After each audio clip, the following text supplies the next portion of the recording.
I spent my 70th birthday staring at 5 empty plates, while my family posted vacation selfies paid with my money. The older you get, the more birthdays feel like borrowed time. Little reminders that you're still here, still breathing, still hoping someone remembers you exist. And at 70 years old, that hope becomes your closest companion. I had been counting down to my birthday for months. Not because I wanted cake or gifts. No, baby. I just wanted presents. I wanted laughter in my house again. I wanted warmth that didn't come from candles. I wanted family. My son Jaden had promised me magic this year. Mama, we're taking you somewhere sunny. Somewhere you can dip those old feet in warm sand. Just get your dresses ready. We're handling everything. Jaden said it with that confident, quick-talking tone he always used when he was selling me a dream.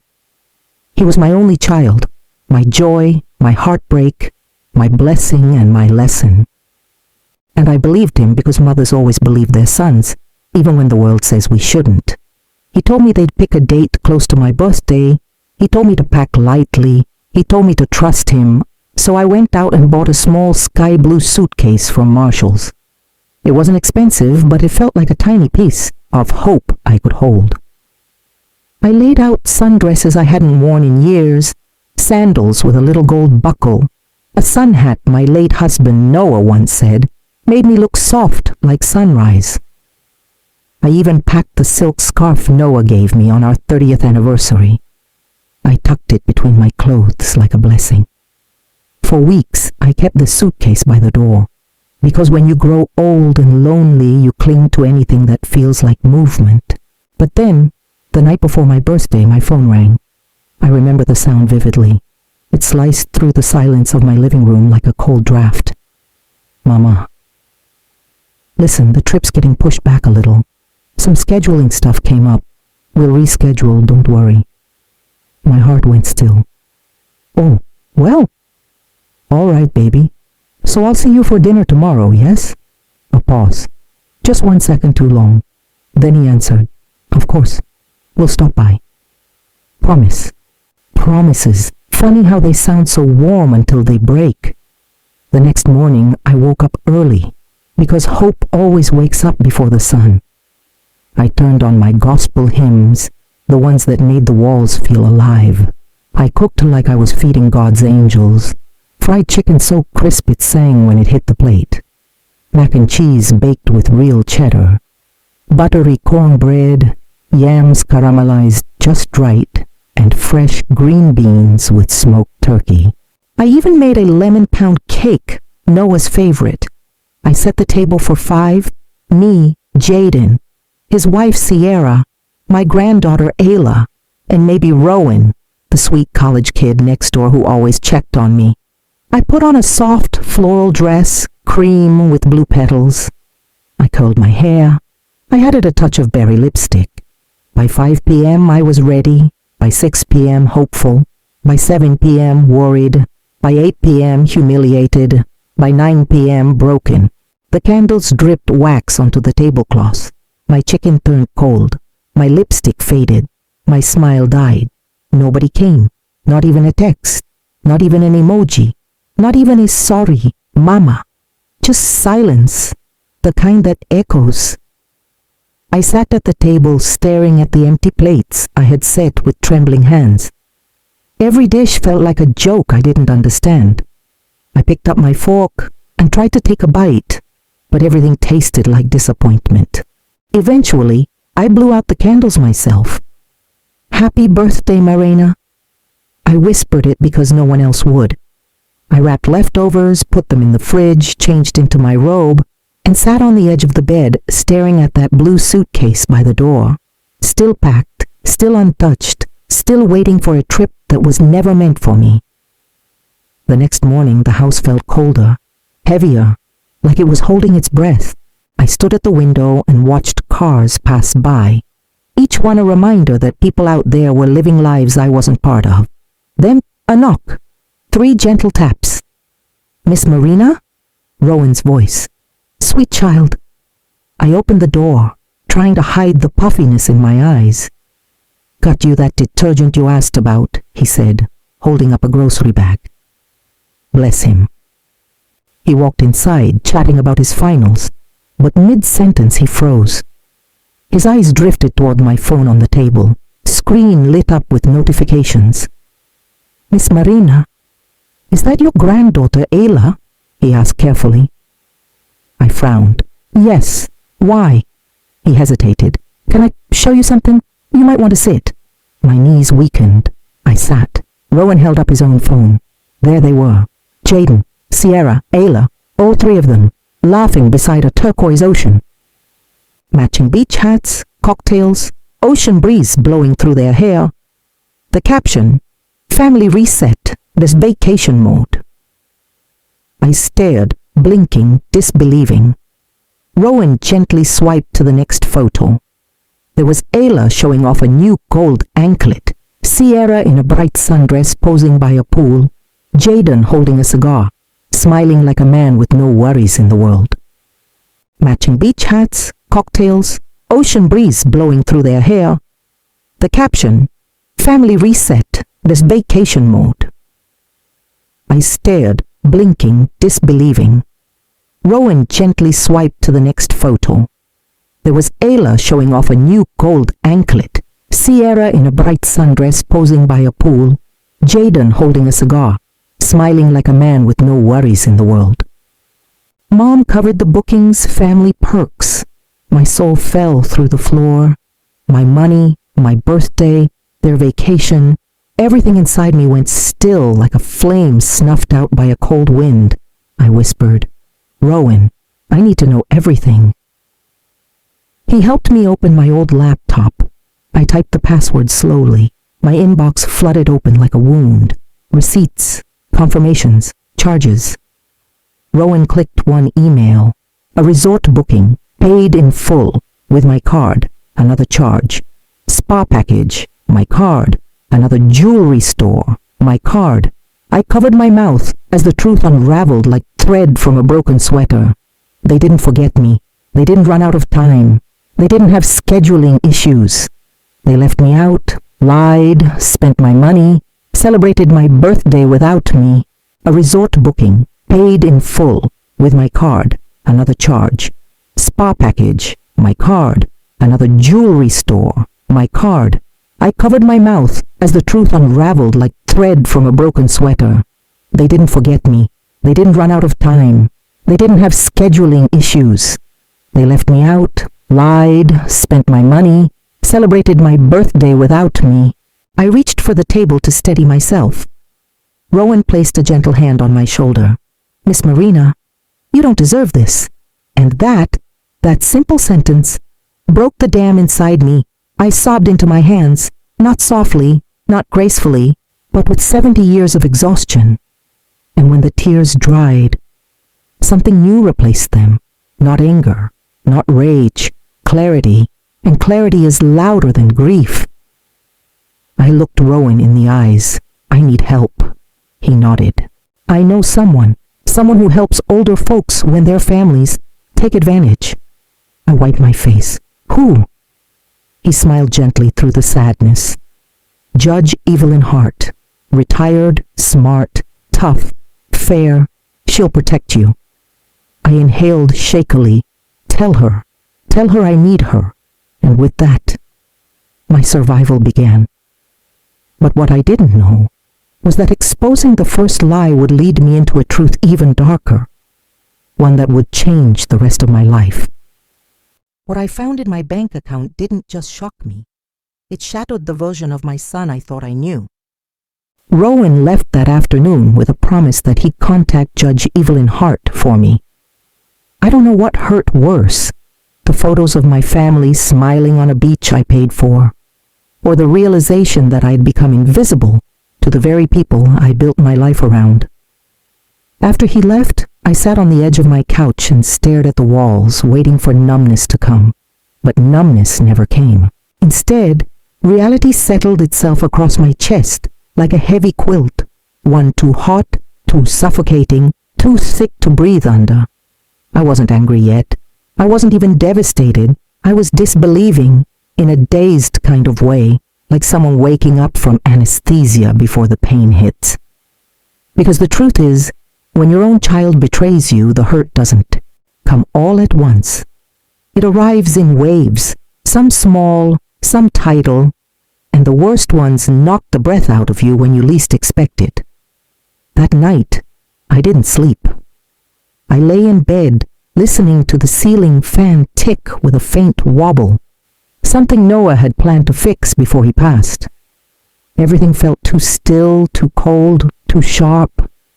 At dawn, a soft knock woke me. I tightened my robe and opened the door. It was Rowan again with a steaming cup of chai latte from the corner cafe. "Thought you might need something warm," he said, eyes gentle. "Bless that boy. God sends angels without wings." "Judge Hart said she can come by today," Rowan added. "She's tied up with volunteer work this morning, but she can be here around noon." I nodded, tightening my grip on the cup so my hands wouldn't shake. He hesitated.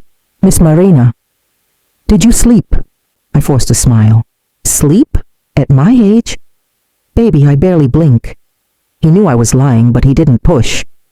Noon arrived like a knock of fate. At exactly 12:03 p.m., my doorbell rang, clear, crisp, decisive. I opened the door to a tall woman in her early 60s, skin a soft brown, hair in loose silver curls pulled into a low twist. She wore slate gray slacks, a navy blouse, practical shoes, and an expression that carried both compassion and thunder. "Miss Cole, I'm Judge Evelyn Hart. Rowan said you could use a hand." Her voice was warm but grounded, professional but human. I stepped aside to let her in.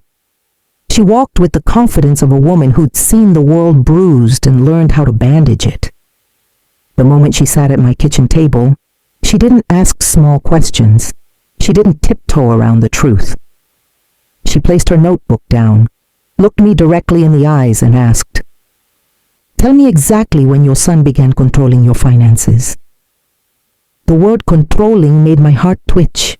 I gave him my online banking access about a year ago.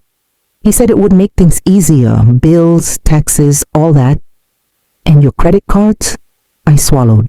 He said it was safer for him to hold on to them, that I could just ask when I needed something. Judge Hart made a tiny unhappy hum, barely audible but full of meaning. "And how often did you check your account yourself?" "I didn't," I admitted. "He said he'd handle things. I trusted him." Her pen scratched across the page, sharp, rapid strokes. "Miss Cole, trust should never cost you this much." My eyes burned. I blinked fast. She pulled her laptop from her tote. "Show me your bank login." My stomach knotted. "Is that really necessary?" "It's essential." With trembling fingers, I typed my password. The page loaded.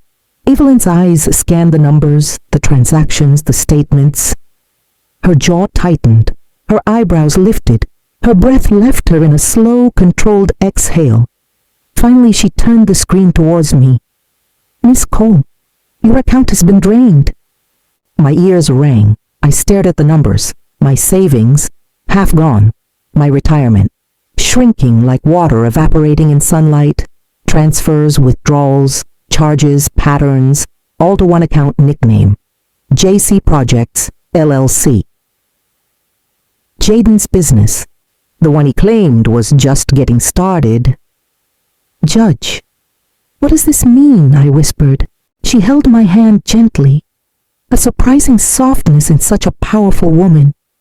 "It means your son has been using your money for a long time, not just for the vacation." My lungs tightened. Months, maybe a year, maybe longer. I covered my mouth to stop myself from crying out. Not crying, wailing, the kind that rips through your bones. Evelyn waited quietly, letting me absorb the blow. When I finally looked up, she asked, "Do you want this to stop?" I nodded without hesitation. "Do you want to confront him?" My hands shook. "I don't know if I'm strong enough." "Then I will stand beside you." My throat closed. She wasn't just offering legal help. She was offering backbone. "Miss Cole," she continued softly, "you are not alone, and you do not deserve to be used." A tear slipped down my cheek. and you do not deserve to spend your 70s rebuilding from someone else's selfishness. I sobbed then, shoulders shaking. Evelyn placed her palm on my back and let me grieve, not for the money but for the version of my son I thought I knew. After I regained my composure, Judge Hart opened another tab. Let's search for travel receipts. My heart cracked as the screen filled with bookings. First-class flights, resort charges, jewelry store receipts, spa packages, premium excursions, dining bills, a gold bracelet from Ocean Jewelers, all charged, to my card, without my consent, without apology, without shame. The worst part, Jaden had signed digital receipts with his careless scrawl. Authorized by J. Cole. He didn't even fake my signature. He didn't even try to hide it. He never expected me to look. Evelyn closed the laptop softly. Miss Cole, this is financial abuse, and it is a crime. A crime. The word echoed. My son, my baby boy, a criminal against me. I pressed my hand to my chest as if I could keep my heart from splitting open. Judge Hart leaned forward. Listen to me, she said gently. This is where your story shifts. You can reclaim every part of your life from here, if you choose to. She reached into her tote and slipped me her card. Silver edges, clean print, strong name. Evelyn Hart, Senior Advocate, Elder Justice Program. I held the card like a lifeline. What do I do now? I whispered. She gave a small, steady smile. Now? Now you get your power back. But before I could take my power back, my son showed up at my door, demanding even more from me. The day after I learned the truth, my son stormed into my home, demanding money I no longer had. Judge Evelyn left my house the day before with a stack of papers, a plan, and a promise that stuck with me long after she'd walked out my door. You are not helpless. You are not weak. You are not alone. But the next morning I woke to a sound that made those words flicker like a dying candle. A fist hitting my door, hard, not a knock, a demand, thump, thump, thump. I froze halfway down the hallway, my robe tied around me like armor too thin to protect anything. I already knew who it was. Mothers always know. I unlocked the door slowly, and there he stood, Jaden, my son, the child I raised, the man I trusted, the person I loved more than my own breath, standing on my porch with anger in his eyes and entitlement in his shoulders. No smile, no softness, no hey mama. Just sharp breaths and irritation, like I had wronged him. He shoved past me before I could speak. Where's the card, Ma? He snapped. I blinked. The what? My debit card. The one I've been using for the utilities? It's getting declined everywhere.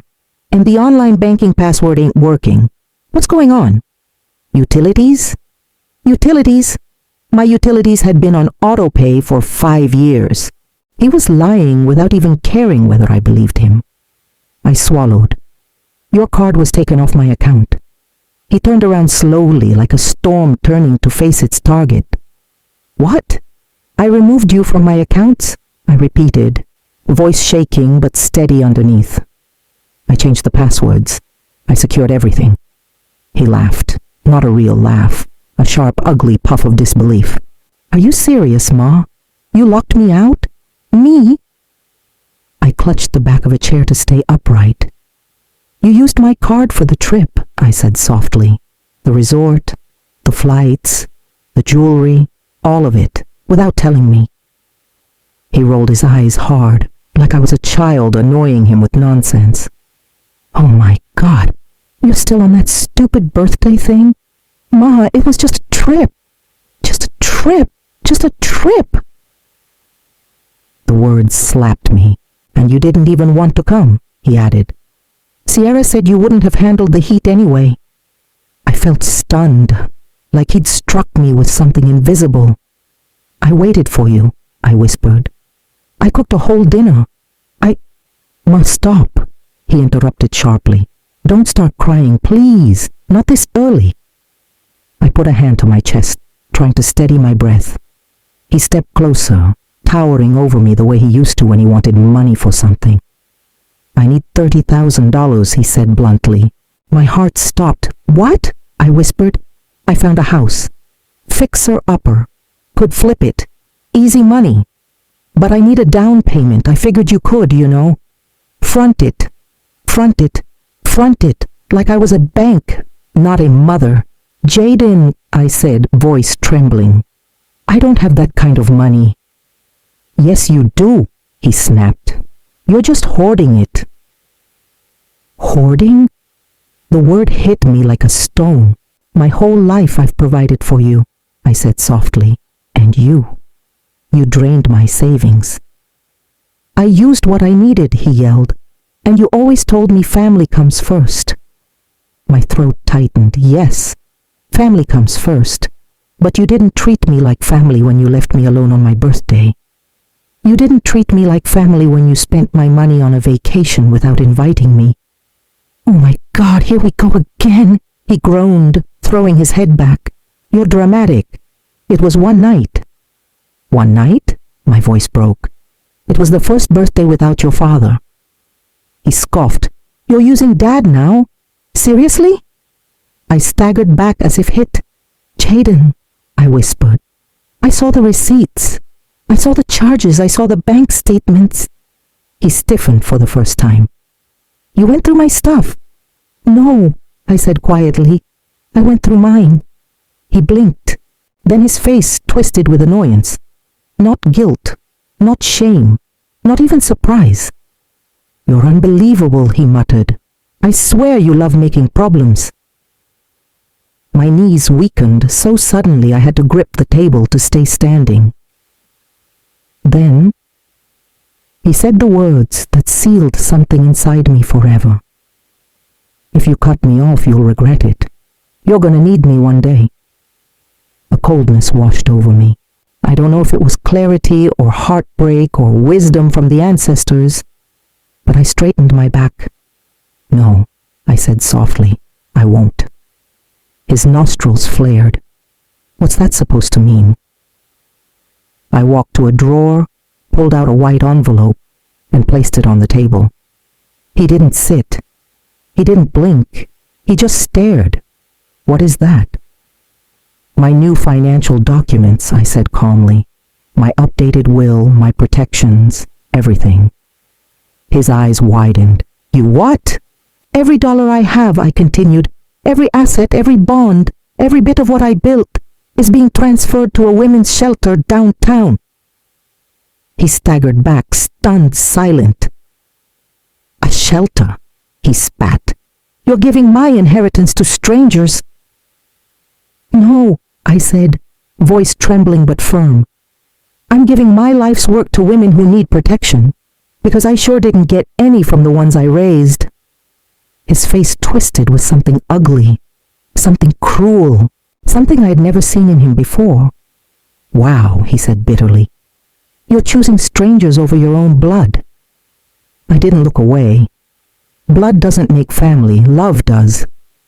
For a moment he just stood there, breathing hard, face red, hands balled into fists at his side. Then he snapped, "You're making a mistake, a big mistake." I stepped aside and pointed to the door. "Leave." He didn't move, so I did something I never thought I'd do. I raised my voice. "Get out!" Jaden flinched, because I had never yelled at him, not even when he was a wild teenager, not even when he broke my favorite vase, not even when he disappointed me. I had always forgiven, always, but not anymore. He stormed out, slamming the door so hard the windows rattled, and as the vibration settled, I felt something inside me shift, something painful, something final, something necessary. But cutting him off financially was only the beginning, because the next person to come to my door wasn't Jaden. It was someone I never expected. I thought cutting off my son was the end, but then she knocked, crying with the truth I was never supposed to hear. After Jaden stormed out, my house went silent again, but not the hollow, lonely kind. It was a new kind of silence, a stronger one, A silence that didn't come from neglect, but from finally choosing myself. I locked the door. I straightened the picture of Noah on the wall. He was smiling in that old fishing hat that looked ridiculous but suited him all the same. "Baby," I whispered to him, "I hope you're proud, because I did something I never thought I'd have the courage to do." That night, I slept the deepest sleep I had in years, but peace rarely comes without a price. The next afternoon, someone knocked again. Not a fist, not a demand. A soft, trembling knock. 3 taps, hesitant, afraid. I wiped my hands on a towel and opened the door. There she stood, Ayla, my granddaughter, 16 years old, brown curly hair tied into a loose ponytail, eyes swollen, red, full of shame, her body wrapped in an oversized hoodie, as if she was trying to make herself smaller. "Grandma," her voice cracked, I need to talk to you." My chest tightened. I hadn't expected her, not after everything. But there she was, my only grandbaby, the one I taught to braid hair, the one who used to sit on my kitchen counter swinging her legs watching me cook, the one I bought school shoes for when Jaden couldn't or wouldn't. "Come inside, baby," I said softly. She stepped inside like she was walking into a courtroom. Hands shaking, breathing shallow. She sat at the table, the same table I set for her on my birthday. For a moment she couldn't speak, just stared at her hands. Then tears spilled over. "Grandma." "I didn't know," she whispered. "I didn't know it was your money." My heart dropped. "Baby." I reached across the table. She took my hand, but held it like it might break. "I swear I didn't know," she cried. "Dad told me the trip was sponsored. He said it was a work perk. He said you didn't want to travel. He said..." Her voice cracked again. "He lied to me too." I swallowed the ache in my throat.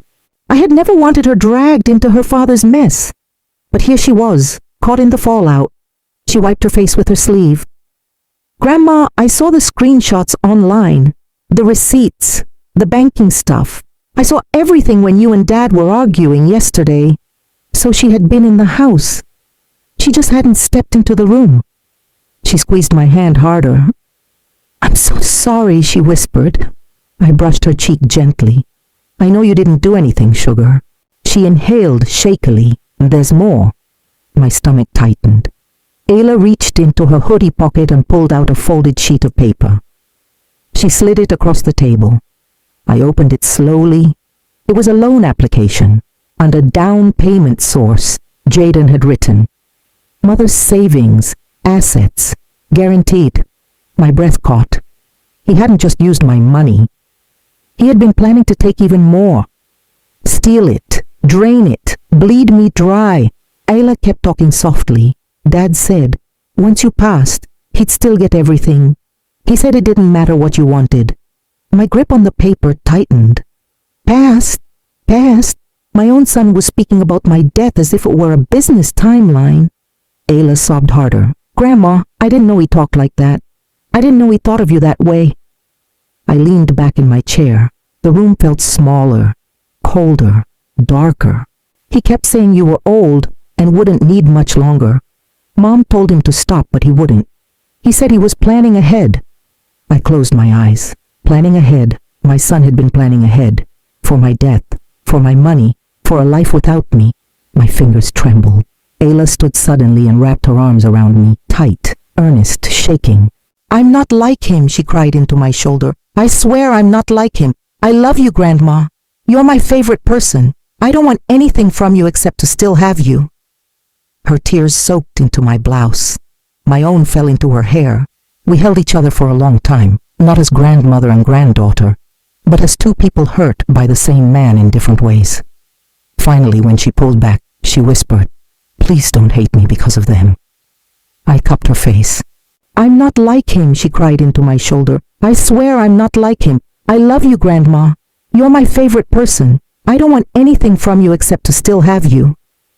Her tears soaked into my blouse. My own fell into her hair. We held each other for a long time, not as grandmother and granddaughter, but as two people hurt by the same man in different ways. Finally, when she pulled back, she whispered, "Please don't hate me because of them." I cupped her face. "Hate you? Baby, you're the only part of him I never regretted." Her lip trembled. "I want to help you," she said. "I want to make it right." I touched her cheek again. "You coming here today, that's already more than your daddy ever gave me." She exhaled shakily. I don't want the inheritance," she blurted out. "I don't want anything that hurts you. I just want you safe." My heart softened. "Ayla," I whispered, "I'm safe now. I've taken control back." She nodded, wiping her tears. "Grandma, does Dad know you locked the accounts?" I nodded. A slow understanding spread across her face. He's not going to stop." "No," I said softly. "He's not." Ayla swallowed. "I want you to be prepared." "Prepared for what?" She looked at me with fear in her eyes. "Dad's coming back, and he's not coming alone." The words hit me like ice water. "Who?" I whispered. "Who is he bringing?" Ayla hesitated, then answered, "People he owes money to." My spine stiffened. My breath hitched. "He's in debt?" I whispered. Ayla nodded slowly. "Deep, Grandma. He's in really deep, and now that he can't access your money, he's desperate." My pulse pounded. "And you think he might try to take something from me?" "No," she whispered. "I think he's going to try to take everything." But when those men actually came knocking, they didn't find the helpless woman they expected. They found someone standing behind me. When the men my son owed money to came to my door, they didn't expect who was standing behind me. Ayla's warning stayed ringing in my ears long after she left. "Grandma, he's desperate now." Desperate men don't walk softly. Desperate men don't knock politely. Desperate men take, and my son, the boy I once fed before myself, the boy I prayed into adulthood, the boy I watched sleep with fevered cheeks, was leading trouble straight to my door. I didn't have to wait long. The next evening, just past dusk, when the streetlights buzzed awake, I heard footsteps on my porch. Heavy, multiple, not neighbors, not kids, not family. Something in the air shifted, like the moment before a storm breaks. I tightened my robe and moved quietly to the window. 3 men, strangers, broad shoulders, tattoos, hoodies, hard faces, and behind them, half hidden behind the porch post, Jaden, my son. Head down, jaw tight, hands stuffed into his pockets like he was ashamed of being ashamed. One of the strangers pounded the door. Not a knock, a warning. "Open up, Miss Cole. We need to talk." My lungs froze. The second man spoke next, voice low and sour. "We ain't here to hurt nobody. We just need what Jaden knows." My throat tightened. I glanced behind me and froze. Someone stood in my hallway, tall, still, confident, Judge Evelyn Hart. She stepped forward silently from the shadows like she had been waiting for this moment, as if she already knew they were coming. "Miss Cole," she said quietly, "let them knock. Don't open that door." Her voice was calm, steady, unshakable. I nodded slowly, though fear trembled inside me like the wings of a trapped bird. The pounding grew louder. "Mama, open the door!" Jaden's voice, sharp with frustration. "It used to break me, tonight. It barely moved me." Evelyn placed a hand on my arm and whispered, "Step back, stand behind me." I didn't argue. The banging continued. "Mama, don't make this worse." "Worse? Worse than finding out my son was waiting for me to die so he could profit. Worse than being left alone on my birthday.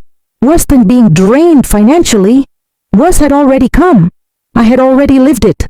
Evelyn reached into her tote bag and pulled out a badge.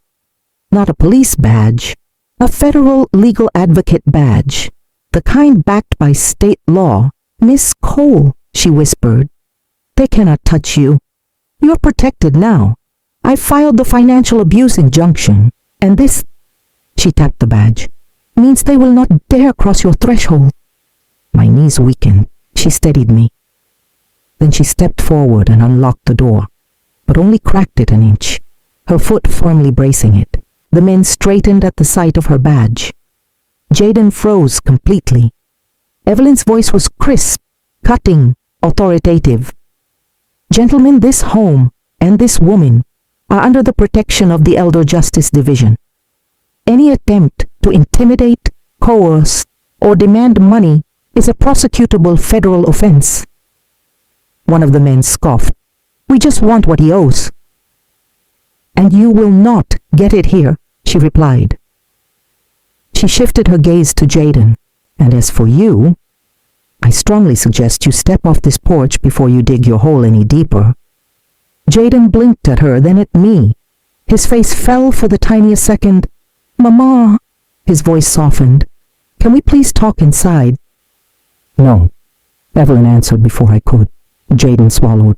Mama, don't let her do this. I'm your son. Son. The word used to warm me. Tonight it felt cold. I stepped forward just enough for him to hear me. No, Jaden. You stopped being my son the moment you treated me like a wallet instead of a mother. His mouth opened. Nothing came out.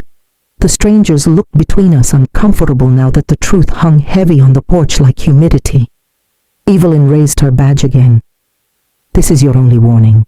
Leave now, or I file charges. The men exchanged glances. They weren't loyal to Jaden, they were loyal to debt, and he had no money left to offer. They backed off the porch slowly. One of them muttered under his breath, Man, she's done with you. Jaden's jaw clenched. He pointed at me with a shaking finger. You're choosing strangers over your own blood. I looked him directly in the eyes. No, baby, I whispered. I'm choosing peace over pain. For a moment something flickered in him. Pain, anger, remorse. But whatever it wasn't enough. He stormed off after the men, disappearing into the night. I stood there trembling, not from fear, from release. Evelyn shut the door softly and placed both hands on my shoulders. You did it, she said. You chose yourself. For the first time in a long time, I felt tall again. Healing didn't come quickly. It came in slow steps, like learning to walk again. Judge Hart continued helping me.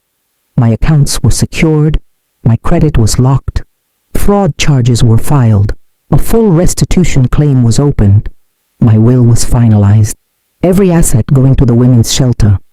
Rowan visited often, fixing my lights, bringing groceries, checking in. Ayla came every weekend. She helped me cook. She helped me walk in the park. She helped me laugh again, real laughter from the belly. Jaden never came back, not once.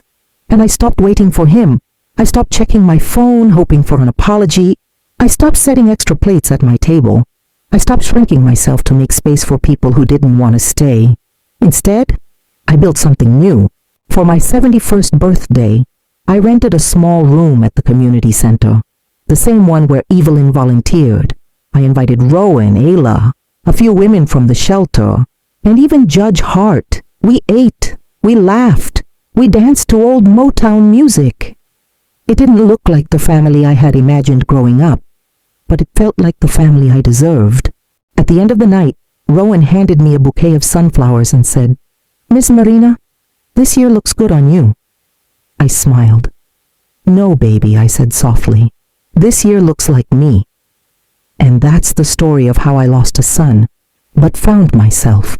If you're listening, don't you ever let the people you love dim your light.